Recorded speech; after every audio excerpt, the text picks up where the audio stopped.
కాళేశ్వరం విషయంలో మేము చాలా స్పష్టంగా చెప్పినాం. గత జూలై 26వ తారీఖు నాడు మా బీఆర్ఎస్ వర్కింగ్ ప్రెసిడెంట్ కేటీఆర్ గారి నాయకత్వంలో మేమందరం కూడా కాళేశ్వరం సందర్శించినాం. మీరు కూలిపోయిందని చెప్పిన మేడిగడ్డ ప్రాజెక్టు పైన నిలబడి ఆ రోజు నాడు 9,60,000 క్యూసెక్ల నీళ్లు పోతున్నాయి. దాంట్లో అది ప్రవహిస్తున్న సందర్భంలోనే మేము అదే ప్రాజెక్టు మీద నిలబడి చెప్పినాం, ఈ ప్రాజెక్టు బ్రహ్మాండంగా ఉంది, మేము దీనిపైన నిలబడి ఉన్నాం.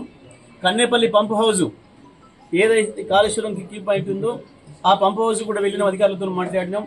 మంచిగా ఉంది, అంత రిపేర్ చేసి ఉంది, ఒక్క బటన్ నొక్కితే చాలు ప్రారంభమవుతుంది, నీళ్ళు ఇవ్వడానికి సిద్ధంగా ఉంది అని చెప్పి అధికారులు చెప్పారు. మేము ఆ రోజే చెప్పినాం, వెంటనే ఆన్ చేయండి, ఖాళీగా ఉన్న చెరువులన్నీ నింపండి అని చెప్పి మేము డిమాండ్ చేసినాం.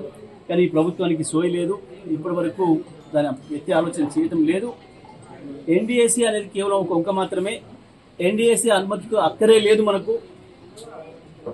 ఆంధ్రప్రదేశ్ ప్రభుత్వం ఒకవైపు ఏ చట్టాలు ఏవి అవసరం లేకుండా యథేచ్ఛగా నీళ్ళని దోపిడీ తీసుకుపోతుంటే ఇక్కడ కేవలం ఎన్డీఏసీ ఒక్క చెప్పి తెలంగాణ రైతాంగానికి శిక్ష వేస్తున్నారు ఈ దుర్మార్గులు కాంగ్రెస్ పార్టీ ప్రభుత్వం. మీరు రైతులకు శిక్ష వేస్తున్నారు, ప్రతిగా నువ్వు ఊరికే మాట్లాడుతున్నావు, ఊరికే పలకరిస్తున్నావు. ఉరి శిక్ష ఏదైతే మాట్లాడుతున్నావో అది రైతులు నీకు వేయడం ఖాయం. నువ్వు రైతులకు ఏ శిక్ష వేస్తున్నావో దానికి ప్రతిగా నీకు రైతులు ఉరి శిక్ష వేయడం ఖాయం అయితే తప్ప ఇంకొకటి కాదు. కాళేశ్వరం విషయంలో కాంగ్రెస్ పార్టీ మాట్లాడుతున్నది పూర్తిగా మోసపూరితమైన మాటలు, ద్రోహపూరితమైన మాటలు తప్ప ఇంకొకటి కాదు. స్పష్టంగా నిలువుగా నిలబడే ఉంది. కాళేశ్వరం నీళ్ళు ఇవ్వడానికి సిద్ధంగానే ఉంది. కన్నేపల్లి పంప్ హౌస్ ఇవాళ ఆన్ చేసిన నీళ్ళు వస్తాయి. మేము ఛాలెంజ్ చేస్తూ ఉన్నాం.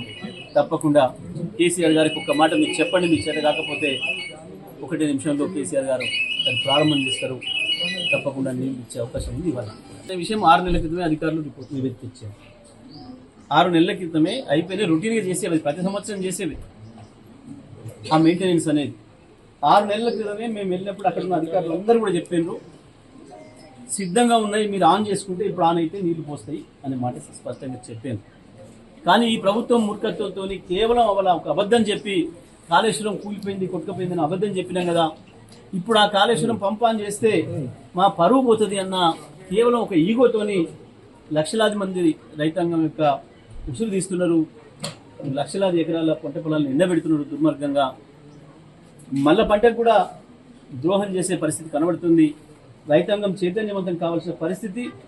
మళ్ళొక్కసారి కాళేశ్వరం నీళ్ల కొరకు తెలంగాణ ఉద్యమాన్ని మించిన ఉద్యమం చేయాల్సిన పరిస్థితి కూడా ఈ ప్రభుత్వమే సృష్టిస్తుంది.